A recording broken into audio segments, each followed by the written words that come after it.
In a dense, ancient forest, where towering banyan trees touched the sky and shining rivers glistened like diamonds, a wide variety of animals lived. There were elephants, deer, owls, and foxes, among many others. However, for a very long time, that forest had no king. The animals wandered aimlessly, no one settled disputes, guided them during droughts, or protected them from hunters. The lions grew old, the tigers became solitary, and the elephants slow. A meeting was called beneath the banyan tree. The parrot announced, "We need a king who is wise, quick-thinking, and approachable." The animals agreed. But who was worthy of the crown? After hours of discussion, a young, clever monkey leaped to the top of a tree. His name was Makar. He swung from vines, performed tricks, and charmed everyone. The squirrels chattered, "He is so clever.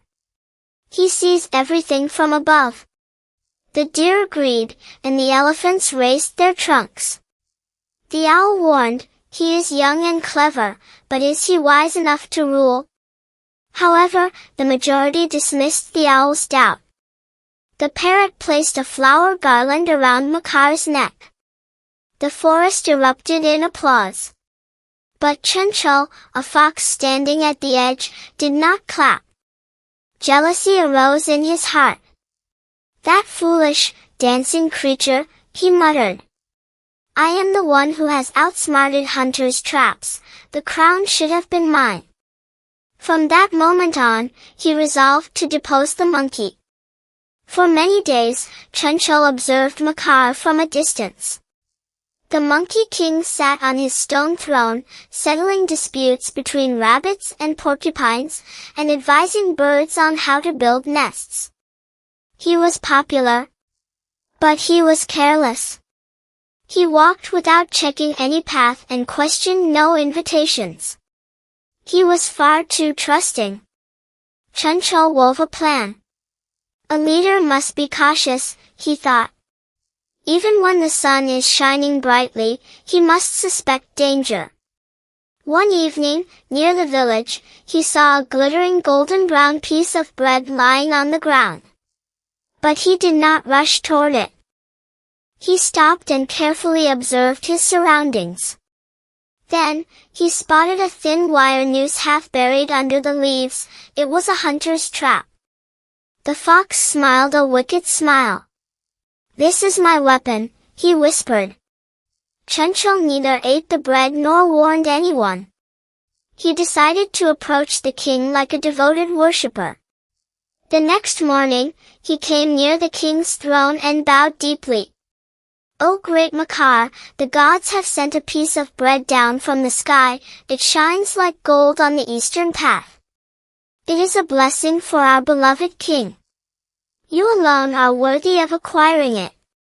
The monkey's eyes lit up. Vanity swelled in his chest. "Show me immediately," he chattered. The fox hid his smile and led the way. Leaping from tree to tree, Makar foolishly followed the fox. He did not ask why only the fox had seen it. He did not inspect the path ahead. His mind was immersed in the glory of the divine gift. Chunchul stopped at the spot and pointed with his snout. "There it is, O king! Behold that golden bread!" Makar jumped down and rushed toward the bread. He reached out his hand. Snap! The hidden spring was released, and an iron rope tightly wound around his foot, leaving him hanging upside down in the air. "Help! Someone rescue me!" he screamed. But the fox just stood there, watching with cold satisfaction. Chunchul walked closer and let out a wicked laugh. "Oh, how the great king hangs!" he mocked. "Friend? Loyal?" he said sarcastically. "You are a foolish, vain creature.